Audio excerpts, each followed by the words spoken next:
partial derivative. So we are given a function with 2 variables or more variables, and can we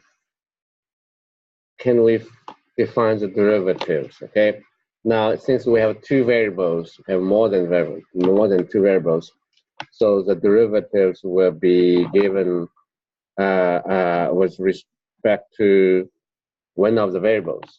So then we call them a partial derivative. So let f, for example, be a function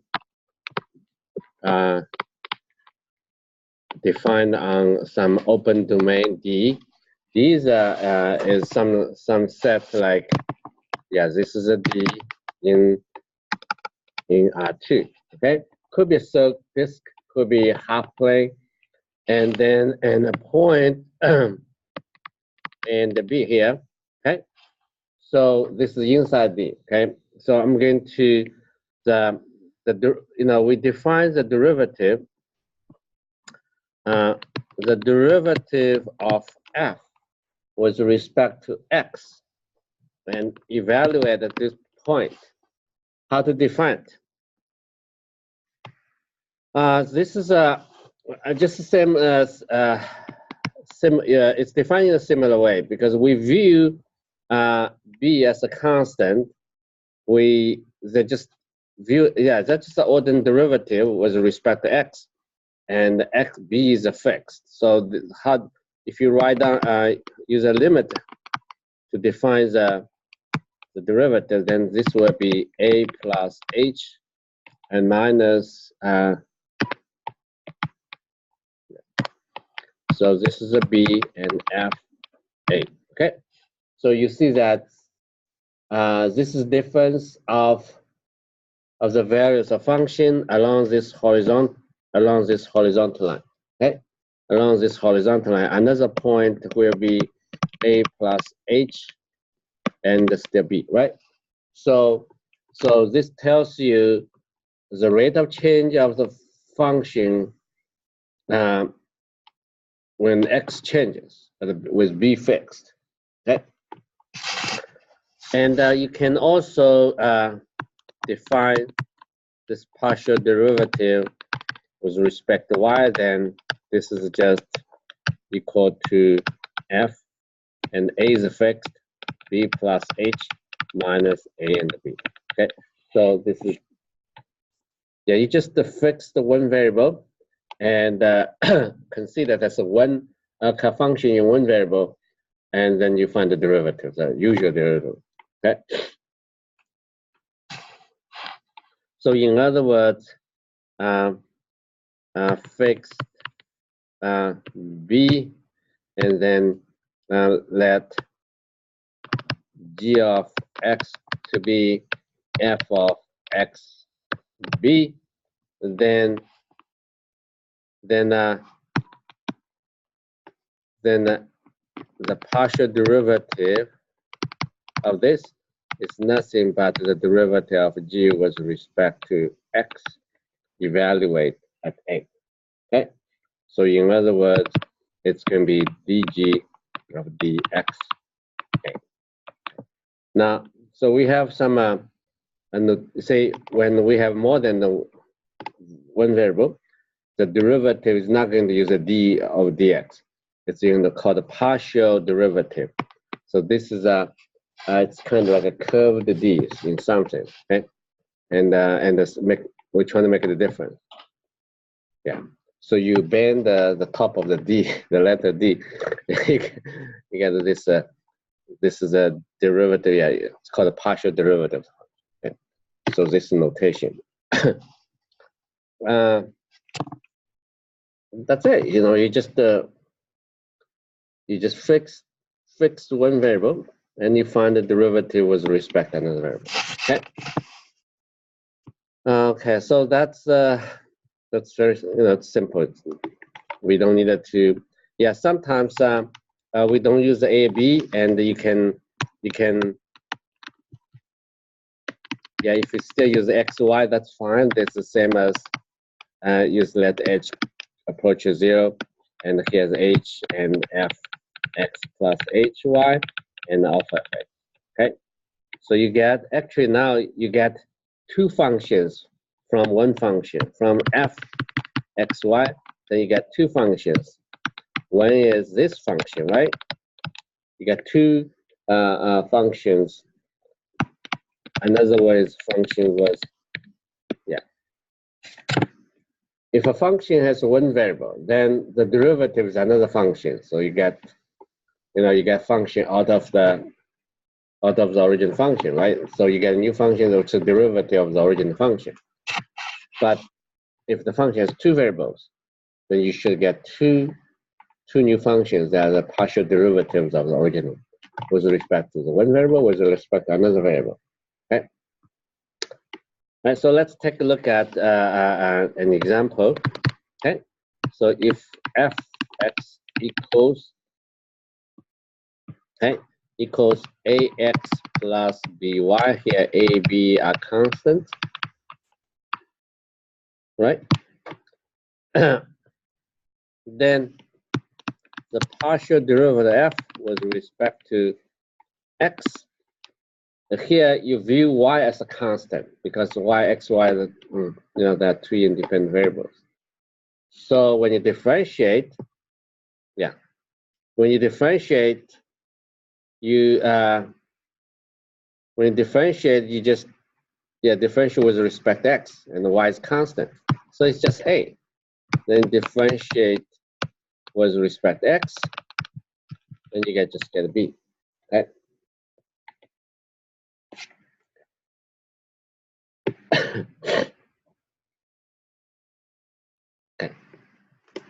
Okay. Some notations.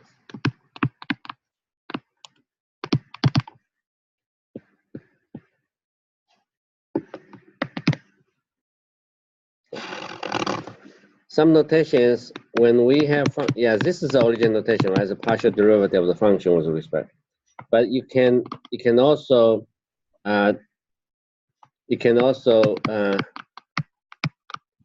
in this form. That means we're going to differentiate this function with respect to x. Okay. Now this notation means it's already the partial derivative of the function f is given. Okay. So this means we're going to differentiate the function with respect to x. Okay. There are, for this function, we also can simply written this sub y. Okay, that's another notation for this. Okay, so partial f over partial x. This is a new function. The name of the new function. If you give function f, then you have a partial f over partial x. And we have another notation for that partial derivative f sub x. Okay.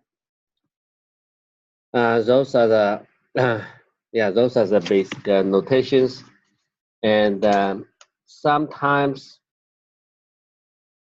we also introduce a notation like called dx f. Okay, that means this means something. It's a d of f. Sometimes we put a parenthesis here, and sometimes just leave like that. Okay. Now, if we have more than 3 variables, we have to name the variables. But I think those are the most common notation. Those are the most common notations. Okay. So so let's take a look at this function. Fx is going to be 2 minus x squared minus 3y cubed. Okay. So we are going to find, so this is a good partial derivative functions. Okay. All you have to do is give the formula. F sub x is the name of the new function. Okay, just like f is the name. But what is f? Then given by the formula f of x, y. Okay, so all I have to do is just find the formula for this f sub y. F sub y is a partial derivative function. Now this time I'm going to write in this form. Okay, it's going to be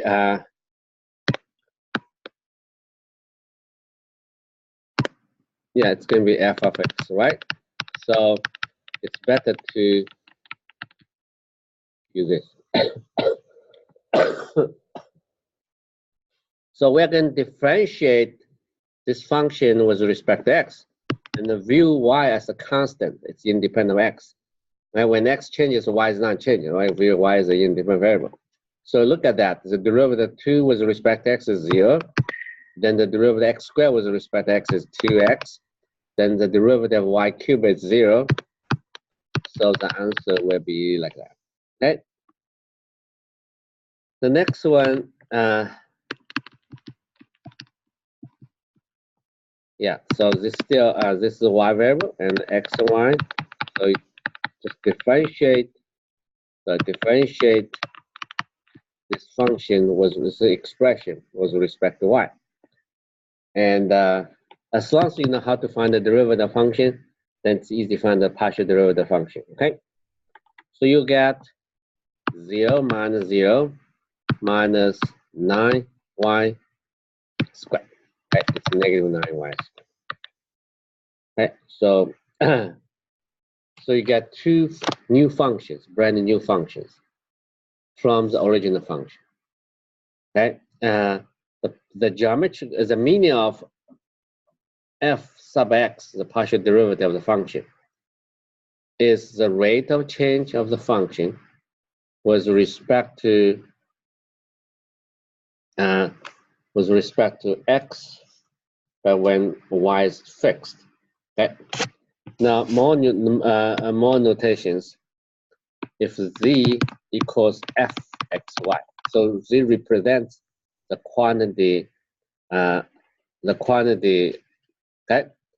depending on x and y, then this notation means means this notation. Okay, okay. So we're going to differentiate. Yeah, z represents f of xy.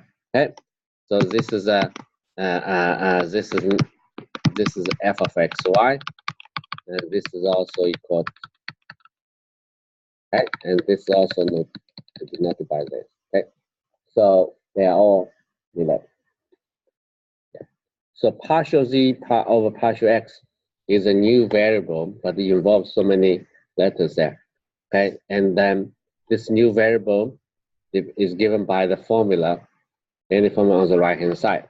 Okay, so here's a question. Okay, z equals, I can give you f or give you some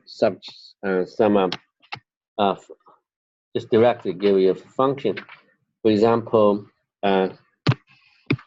sine x plus y, right? Oops, what's going here?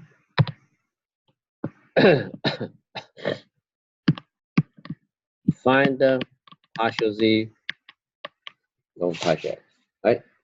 So this is a new quantity, okay? It is going to be the partial derivative of the expression with respect to x. So what you have to do is just give me the expression for that. Right? That is going to be sine x plus y, right? Right? And then sine becomes cosine. So you have the differential inside, right? You can you still can keep writing like this, right? This is a general actually, right? And then cosine x plus y. The derivative of this is going to be 1, right?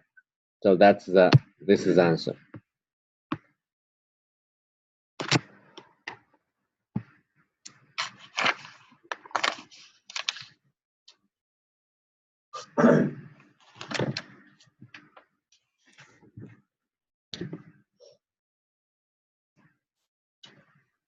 Right.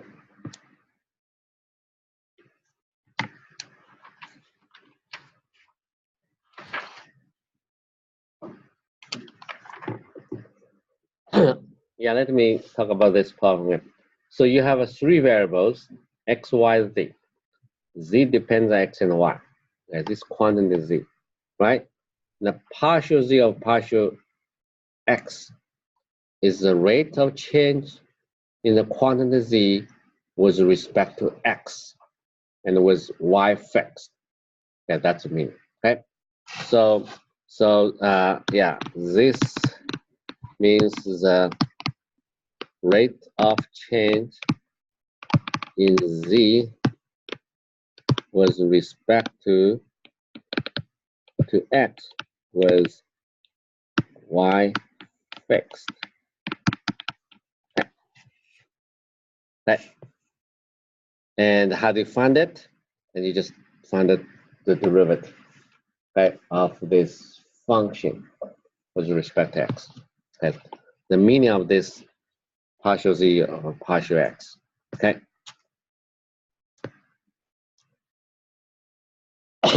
Now, sometimes the relationship of those three quantities are not given explicitly. They are given by the equation, but we are going to discuss a little bit later. So let's look at some more examples. And let's look at more examples before we talk about it. Okay. So let's do problem number. Yeah, I'm going to do number 24. Okay. So W equals e to the v and u plus v squared. Now, what's the question? Find the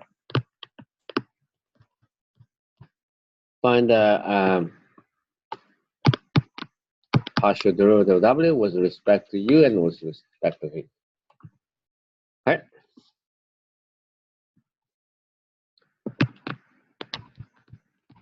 All right. So by definition, this is going to be the derivative of w, right? With respect to u.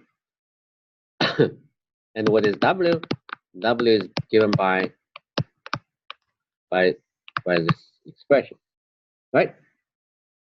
And then using chain rule, you will get u plus v squared and squared.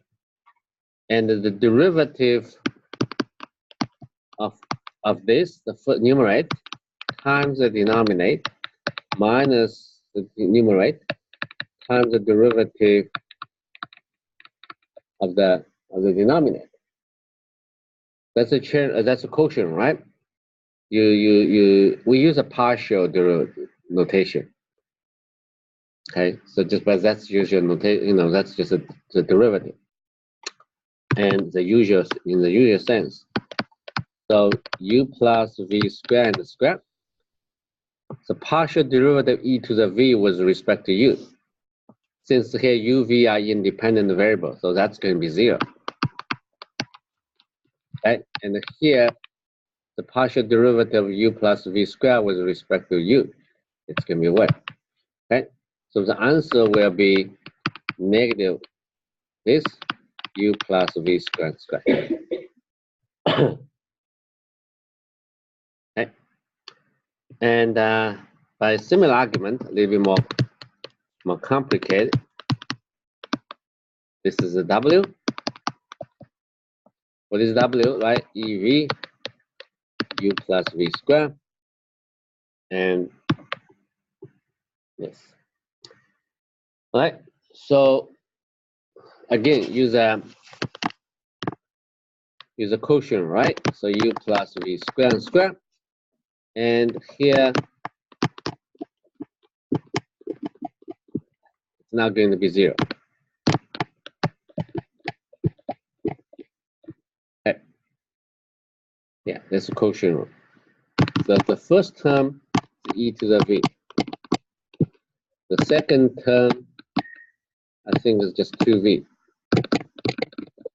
But we have to simplify a little bit, right? You have common factor e to the v. So it's going to be u plus v squared minus 2v, and the u plus v squared squared. Okay, so this is a partial derivative w with respect to v.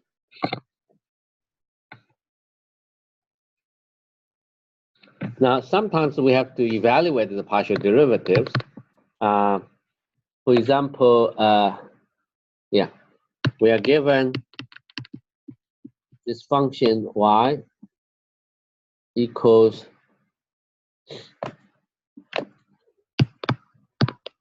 the inverse xy, find the partial derivative at that particular point.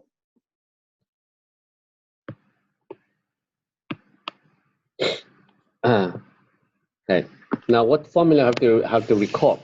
I think we have to recall this formula. Okay, it's going to be 1 minus u squared.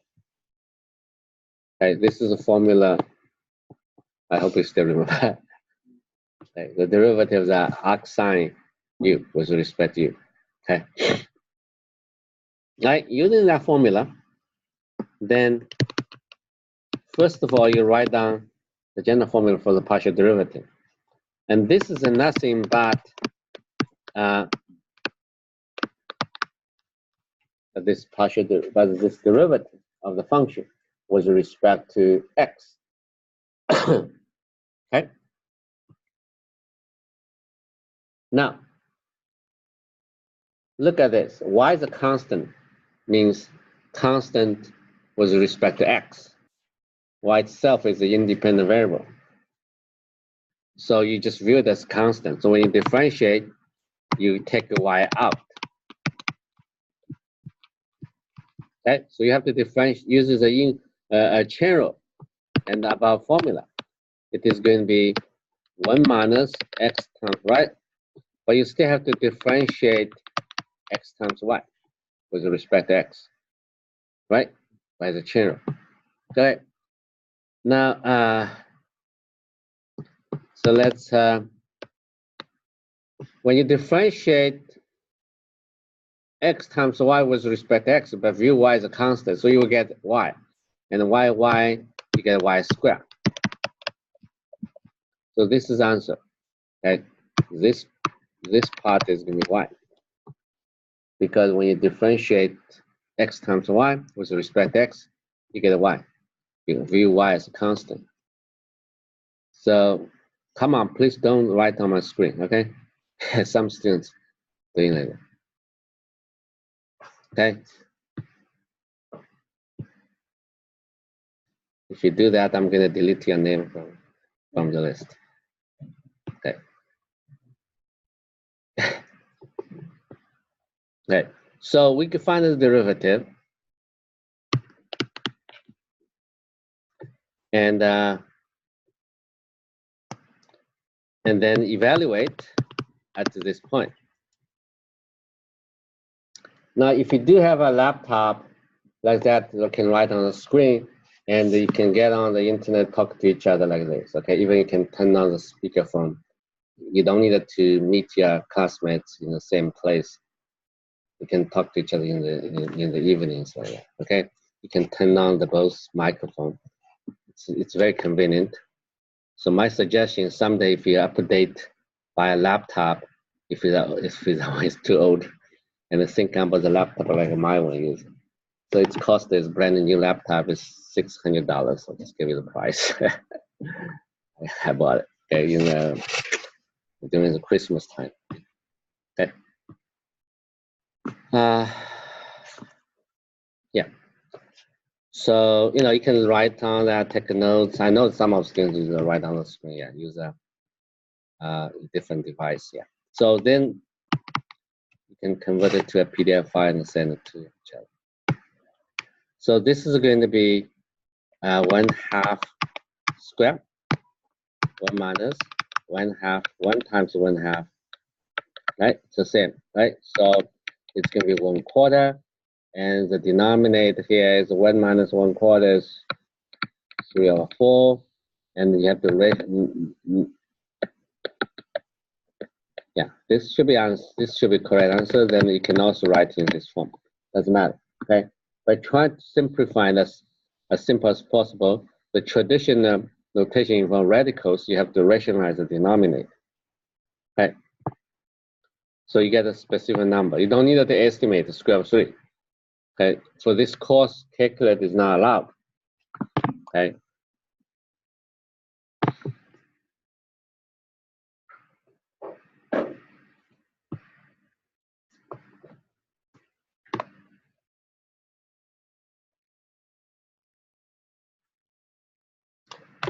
But Now, sometimes several quantities, the relationship is not given clearly, right? But you want to find partial derivatives of the one quantity was another quantity, okay? For example, you are given x squared minus y squared plus z squared minus 2z equals 4. All right, so you have three quantities here. Three quantities satisfying one equation. So x depends on y and z. Y depends on x and z. Z depends on x and y, right? Right? So you can set two of the variables to be free variables, and the other one depends on, the third one depends on the other two variables. So z, for example, depends on x and y, okay? Right? And you can solve for z using quadratic formula if you want, okay? So let's try it now, right? So z squared minus 2z plus x squared minus y squared minus 4 equals 0. This is, right? You view x squared minus y squared minus 4 as constant. So what you can get from the quadratic formula, right? It's 2 negative b2 plus minus b squared minus 4ac, right? It's harder to, well, you can simplify. You take 2 out, take 4 out, it's 2. So that's going to be 1 minus x squared minus y squared minus 4. And then 2 cancel out. Yeah, 2 cancel out. You will get, yeah, this is quadratic formula. I just use the quadratic formula, right? Remember, negative b plus minus b squared minus 4ac divided by 2a, right? So this is a quadratic formula, and the a is going to be 1, b is negative 2, right? C is x squared minus y squared minus 4. So it's going to be plus minus 1 minus, well, I can simplify it like this. Actually, you get two solutions, right? It's not, yeah, z depends on x and y, but you usually get two very possible values for z. Right? But then you can find the partial derivatives with respect to, yeah, let's find the partial derivative of x and partial derivative of y with respect z with respect to y, because z it depends on x and y, so you can talk about the rate of change in z with respect to x and with y fixed. Okay, so since you already have a function formula, then you can find the derivative directly. Okay, how do you do that? Well, this is about the right. This is going to be the derivative of plus minus 5 minus x squared minus plus y squared to the 1/2.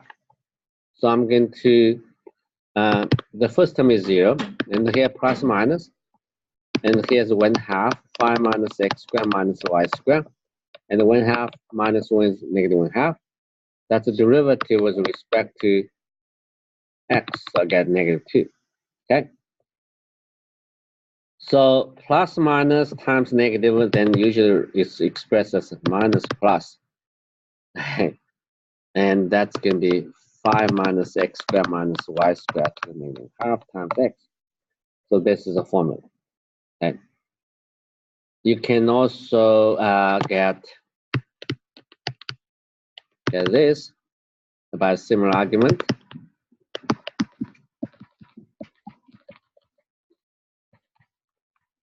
But this time you use a plus minus, not minus plus. Okay, it's going to be plus minus 1/2 negative 1/2 is 2y. So 2 cancel out. Yeah, then you get those two. Okay.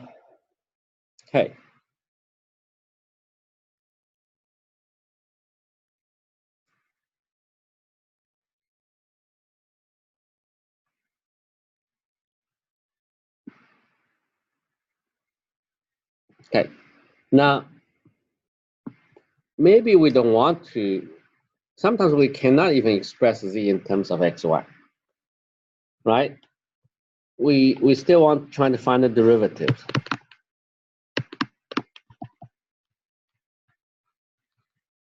And so we view z as a function of x and y. We still can find the partial derivative of z with respect to x. What I'm going to do is, it's called implicit differentiation for partial derivatives. Okay. Yeah. Implicit differentiation. Yeah, maybe you can call it partial differentiation. Okay. Yeah. So what I'm going to do is I differentiate both sides with respect to z and with respect to x. Okay. But in my mind, x and y are independent variable, and z depends on x. Okay. It depends on x and y. So what I'm going to get here is 2x minus 0, right? And here 2z partial derivative of z with respect to x, and minus 2 partial derivative of xz with respect to x equals 0. Okay? Yes. Is a chain rule. Okay? Z squared, when you differentiate z squared with respect to x, you get 2z. But don't forget differential z inside, right? So now it's 2x plus 2, and here z minus 1. Yeah. So then you solve for z, now solve for the partial derivative. It's going to be 2x, 2. Yeah, 2 cancelled out actually. It's 1 minus z. I switched the.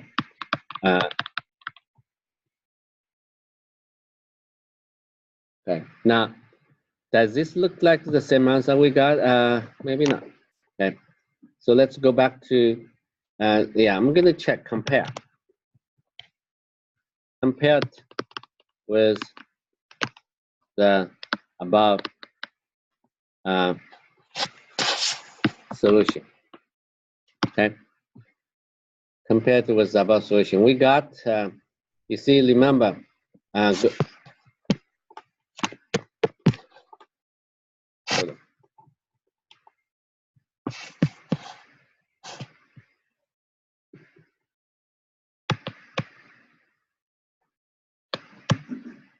yeah. You see, we have the formula over there, z equals partial derivative of this, right? But do we get the same answer now? Okay, we call that z equals plus minus 5 minus x squared plus y squared, right? So I can suppose we already solved for the, at the beginning you didn't want to solve for z, then you go ahead and find the partial derivatives, right? Then you get a very nice simple solution, expression for the partial derivative, x over 1 minus z. Then you realize that, I already have the formula for the z, right? I just don't want to differentiate, it's too complicated. So after I find the derivatives, I still want to express the derivative in terms of z. You can do that. So you put it here. Okay? When you put it here, instead of differential z with respect to x directly, okay? Because the formula involves radicals, complicated. So I just go ahead and find the derivative using implicit differentiation method. Then at the end, I use the formula for z. Okay, it's 1 minus 1 plus minus that, right? Since 1 cancelled out, Negative times plus minus is going to be minus plus. Okay, it's going to be 5 minus x squared minus y squared. Okay, so this is answer, and this is exactly what we got. Yeah, this is exactly what we got. Okay, you look at this formula here.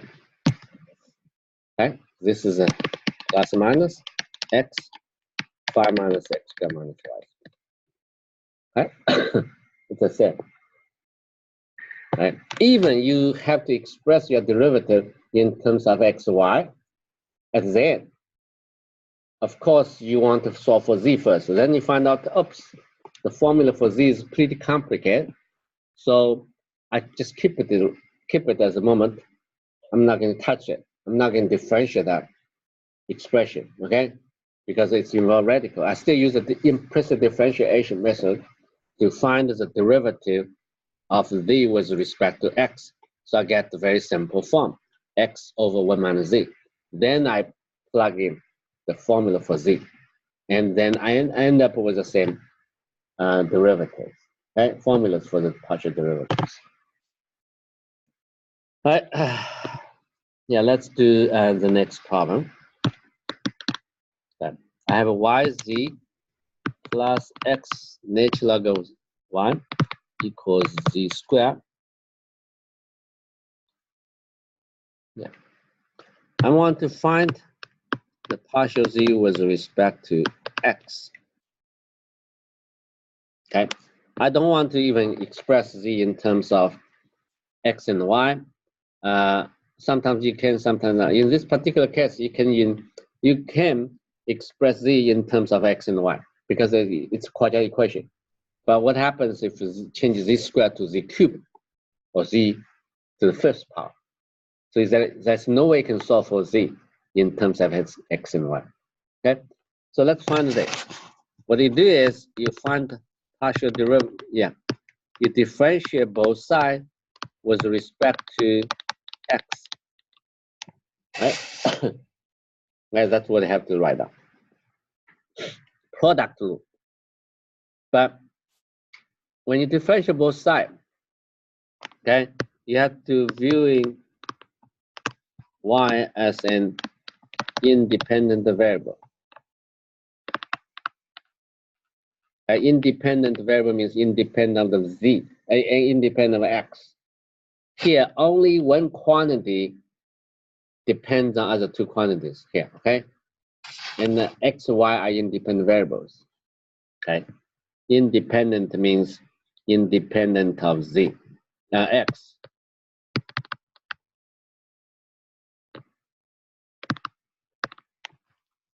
Right? So when you differentiate y with respect to x, it's going to be 0. So this, you only have this, okay? Just view y as a constant. Then plus, and the same here, the derivative of x times natural log of y. Natural log of y is a constant. X, the derivative of x with respect to x is 1. So just natural log of 1. And here's 2, z. Okay? Then you can move the left term over to the right hand side, 2z minus 1 and partial 0, right? Then you solve for the derivative.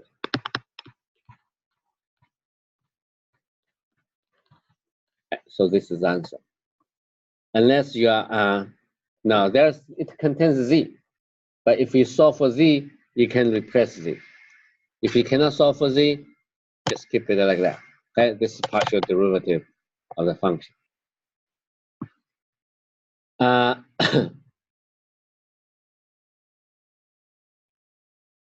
Now, for the same function, okay, for the same for the same equation, okay, you have three quantities, okay. So they're related, right? X depends on yz, y depends on xz, z depends on x and y, right? So if we view y as a function of x and z, in other words, the quantity y depends on x and z, find the partial y with respect to z. Okay.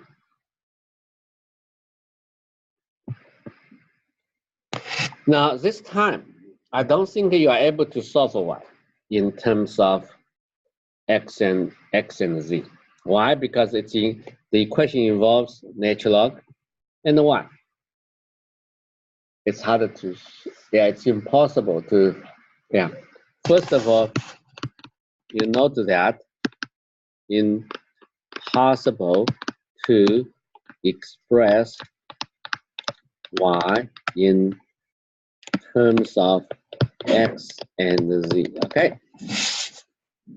So you don't expect to find the formula for y in terms of x and z, and you find the partial derivatives. So you have to use the implicit differentiation method to find the partial derivative. So we are going to differentiate both sides with respect to z. Okay. So view x and y. No, view x and z and an independent variable. Okay.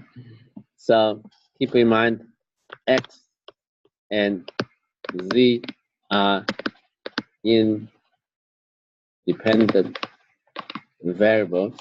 Okay.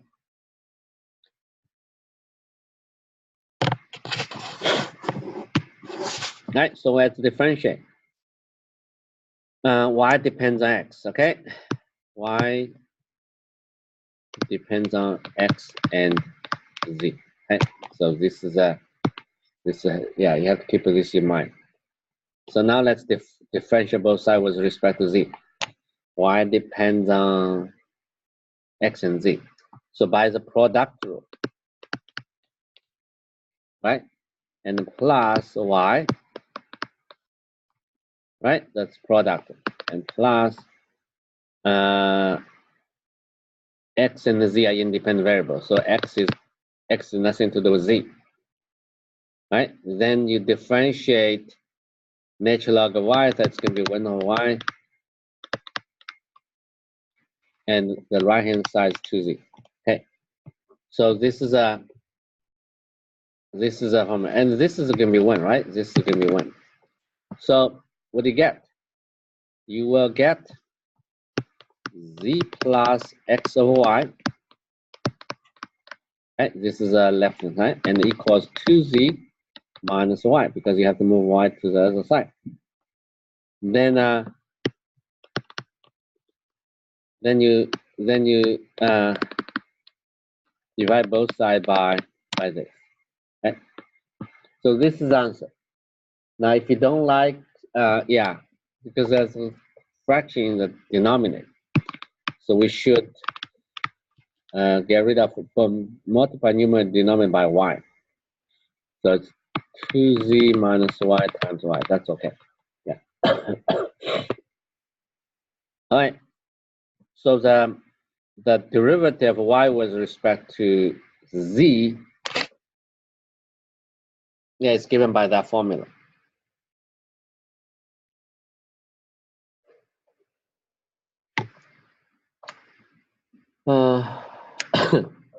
Yes.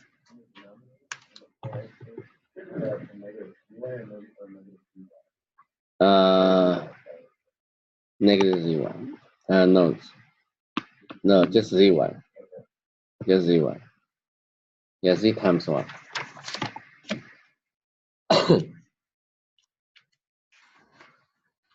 Yeah, be careful about those variables. Anyway, three variables. If the 3 variables satisfy one equation, then one variable is determined by the rest of the variables. Okay, so you can find the partial derivatives using implicit differential method. So let's now you can also define high order derivatives. Okay, here's a notation, right? Once you get f, right, then you get fx and fy, right? So you have two functions. But you can also differentiate. You can also differentiate this new function with respect to x and y. So you get x and x, then x and y. Okay. And then you can also get fyx and fy and y. Okay. So what is the notations? Okay. For example, fx is denoted by this, right? Yeah. And so fxx, right? And this, since this is a second order derivative, right? And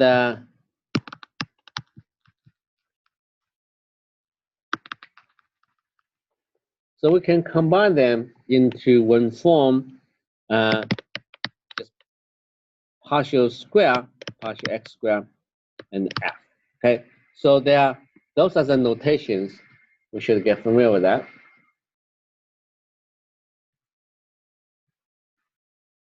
They are called higher order derivative. And similarly, like this one, right? This is going to be partial derivative with respect to y. And since the inside one, yeah, let's write it in this form.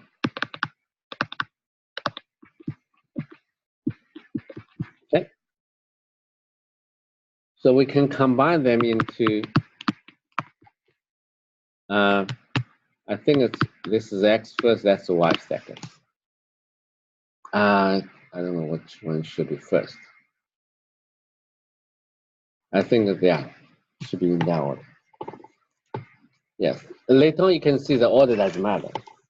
X is first or y first. Let me double check the notations in the book. Higher order derivatives.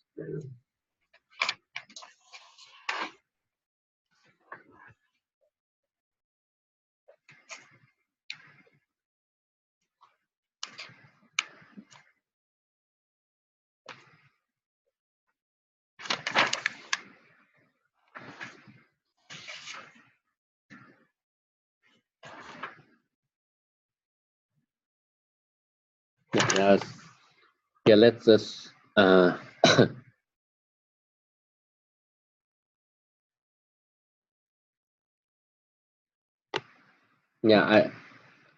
okay. I think it's better to express in that form. That means I differentiate f with respect to x first, then followed by y. Okay? Because when you look at the notation here, partial derivative with respect to y is on the left hand side. Okay, so this is a yeah. Now, but there is a famous.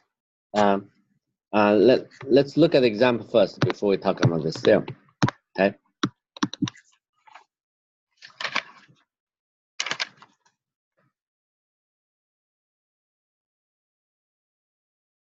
Yeah, I'm going to look at this function, and this will be x and y cubed. How about this? Right, x squared y cubed. Okay, it's better. All right, I want to find fxx, fxy, fyx, and fyy. So we get 4 partial derivatives.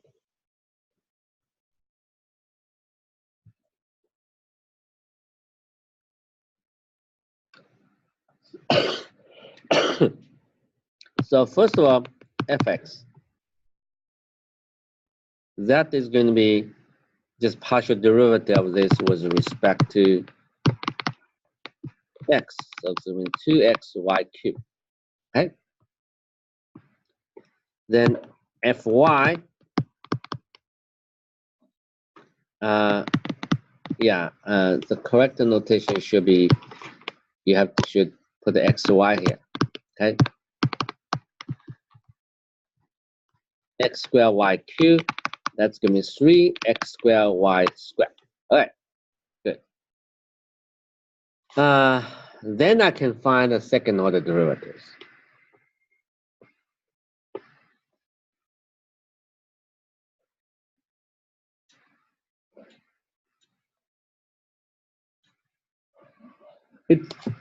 So xx is going to be the partial derivative of x.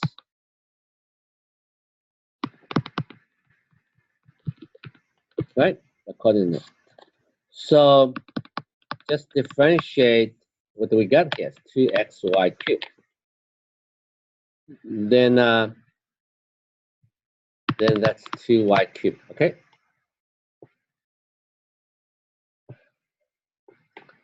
So here's fxy. This is a partial derivative with respect to y. And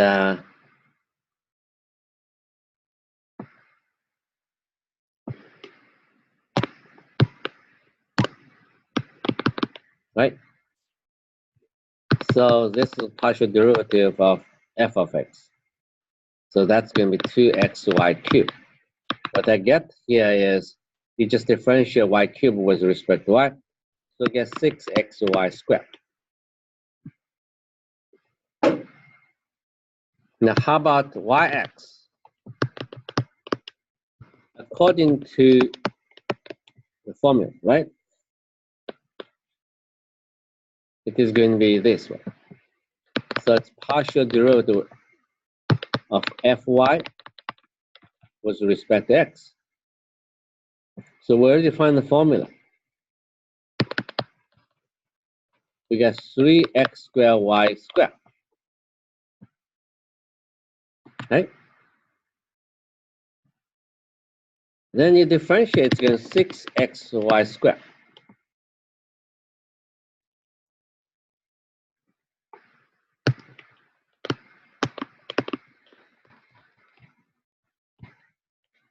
So let's do the last one.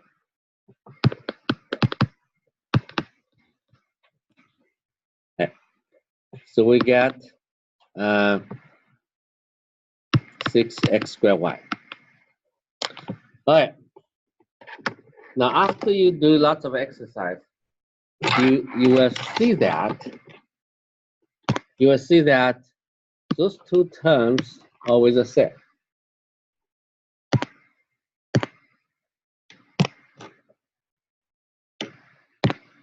Okay, so let me check it. Okay.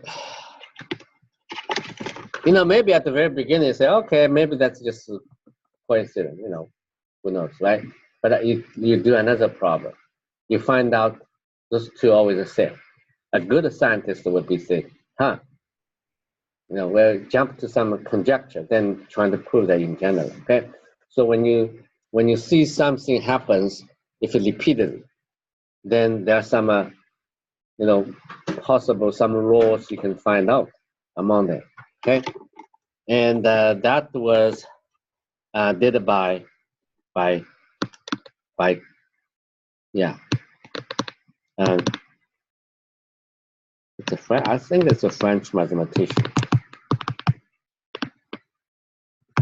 Yeah, he says that if the function is defined on a disk which contains a point AB, okay, if f is defined on D, okay, that contains the point AB. We also need the information fx and fy continues on D, then it is guaranteed that this is always the same. Doesn't matter the order of the derivatives. Yeah, the order of the the derivatives does not change.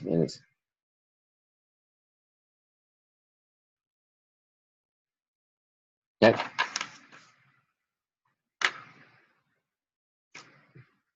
So that you give the same second order partial derivatives. We can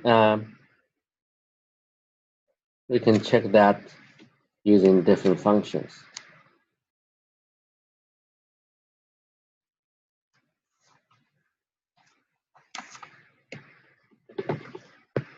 Okay.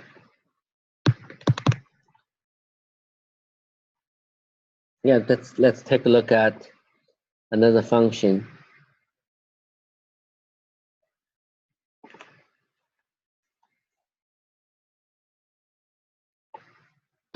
Fx and y equals x e to the y, for example. Okay. All right. So now we can quickly write down the derivatives between e to the y. Okay. Then you differentiate with respect to y, and you get e to the y. Okay. Okay. Then you find then you find the partial derivative with respect to y. It's still the same function. If you differentiate with respect to x, you get e to the y. So there's these two are same, right? Identical.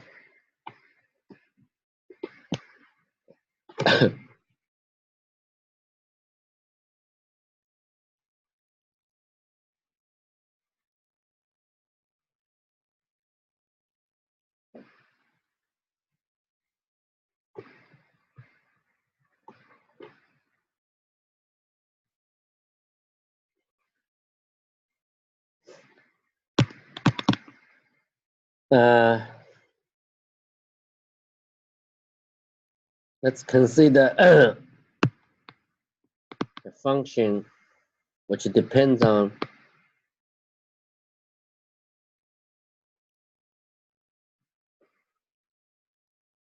it's going to be it depends on k and x, t and x. So this is a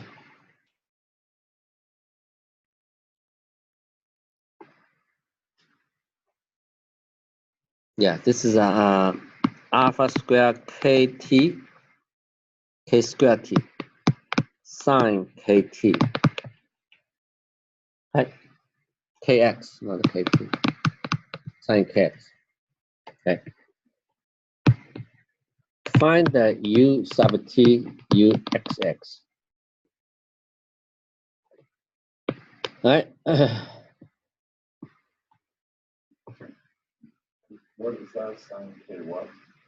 Sine kx, yeah. Let me do it. Kx. Yeah. So the variable u. Yeah, this is a this is another notation. You can also view it like that. Okay, uxx means right, means this. So let's find out u sub t.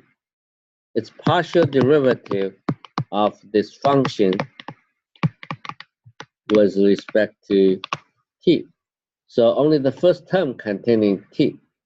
So it's going to be negative alpha squared k squared e to the negative alpha squared k squared t and sine kx. Okay. Now, actually, this is nothing but but this is going to be just u, right? You can replace this part by u if you want, when it's the same term.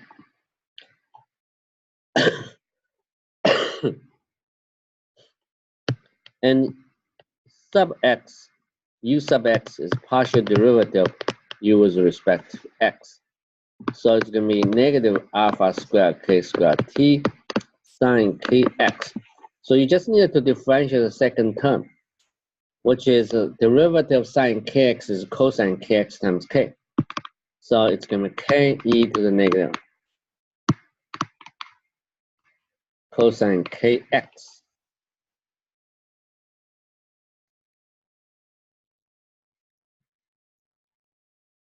Okay. Then you differentiate again. When you differentiate again, cosine becomes negative sign. So I have a negative sign.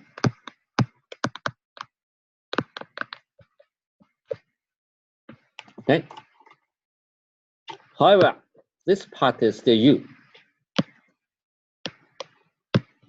So I can simply express as like kq. Now, what's the difference between those two? I think that's only different by the constant alpha squared. Okay. So you can see that ut, okay, equals alpha squared uxx also. So you get solution to this called heat equation from physics. Okay, called more precisely heat conduction equation.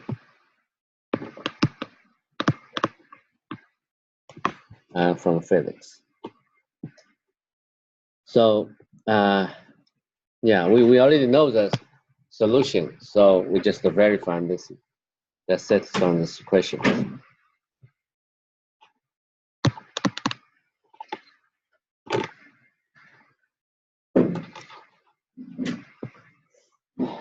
Right? We consider there was so-called Laplace equation. Laplace equation is for u is a function depends on x, y, and just satisfy this equation. So are there any solutions? Can you find a function satisfying this equation? I think that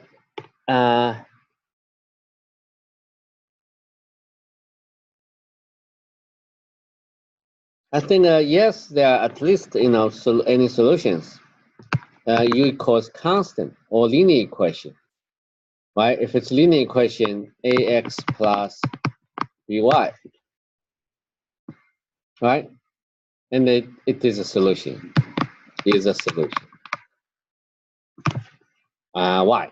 Because ux equals a, uy equals b, and uxx equals 0, uyy equals 0. So 0 plus 0 is 0. I thought this is a trivial solution. So uxx plus uyy equals 0 plus 0 equals 0. So this is a first one. It's a solution.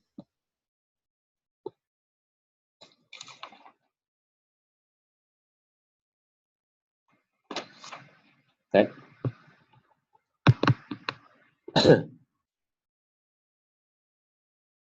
I'm going to look at this one.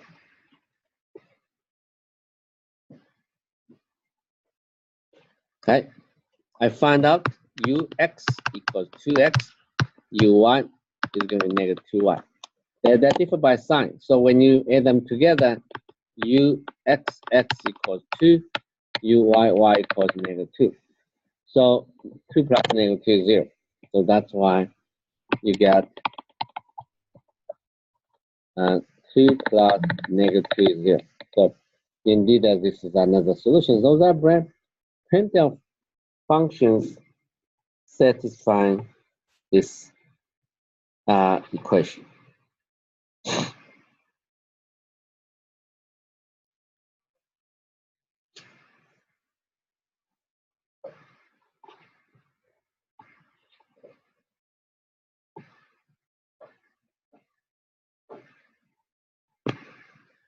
Right, the last one, let's look at it. U equals e to the negative x cosine y minus e to the negative y cosine x. Yeah, let's do some computation for the u sub x. U sub x is going to be negative e to the negative x cosine y, and this will be plus e to the negative y sine x. Okay, and then you can find the second order derivative. This becomes positive negative x cosine y, and this becomes positive cosine x. Okay. Then you will look at u sub y. It's negative e to the negative x sine y, and that be cosine positive. Right. Then you differentiate with respect to y again. And this will be negative. All right, so let's compare those two. I think they're different by sign only. Okay, so that means uxx plus uyy is going to be 0. Add them together. That's cool. So this more complicated function also satisfies the so-called Laplace equation. And in the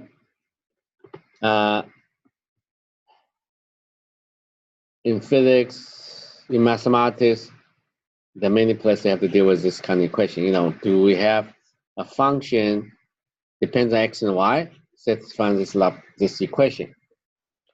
And then now we discovered 3 solutions already. There should be more solutions than that. And the question, how do you describe all the solutions? Okay, that's the very, very, very challenging problem. Okay.